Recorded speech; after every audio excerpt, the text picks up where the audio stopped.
guys. Ayan. Meron akong i-unbox ngayong araw na ito.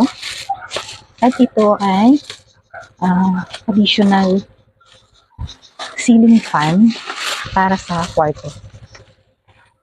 Dahil Vermont na medyo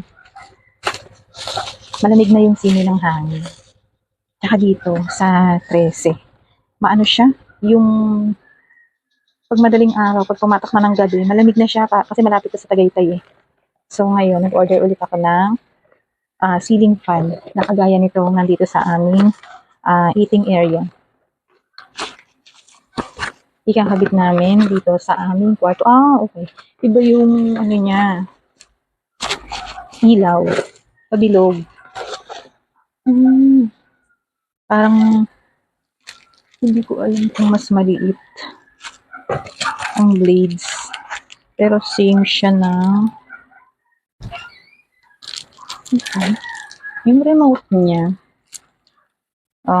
Same sila ng remote nung una namin na ceiling fan. Yan. Kaya lang, naiba lang sa bombilya. Bilog yung paganan yung ano nito. Ayun. Ano ba ito? Kailangan pang ilak. Yun pala yung loob niya. Ayun. Tanggal siya. Hindi ko alam kung ilalak ko na ba? O i-check muna. Yun. Naglalak siya. Medyo iba to. Okay. May block pa doon. Para saan kaya yun? Tsaka wala rin siyang free na extension yung una naming nabili. Pero same lang.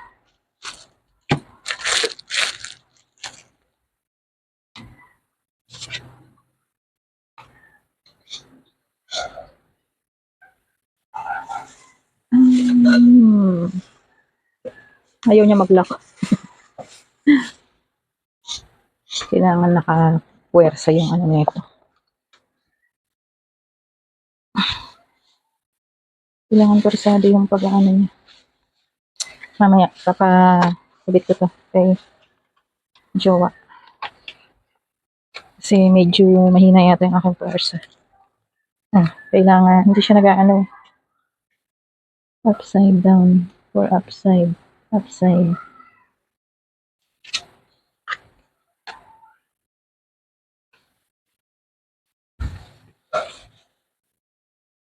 Nakakabit ko siya pero ayaw niya mag-lock.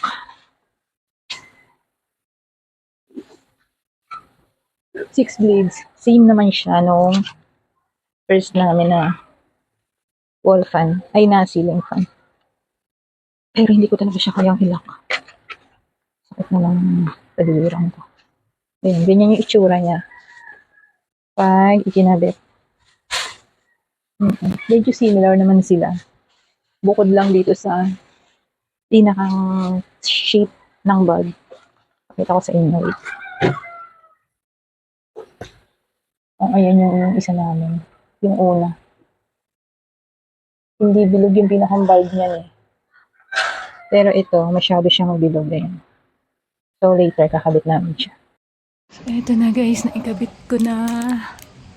Ayan. Tapos pag binuksan natin, wow. Ayan siya. Tapos itong remote, tatanggalin muna yung plastic.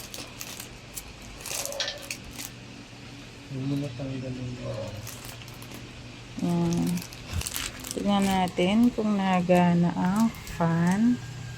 Ayun. Gumana yung fan sa 1. So, try natin patayin tong wall fan. Yan.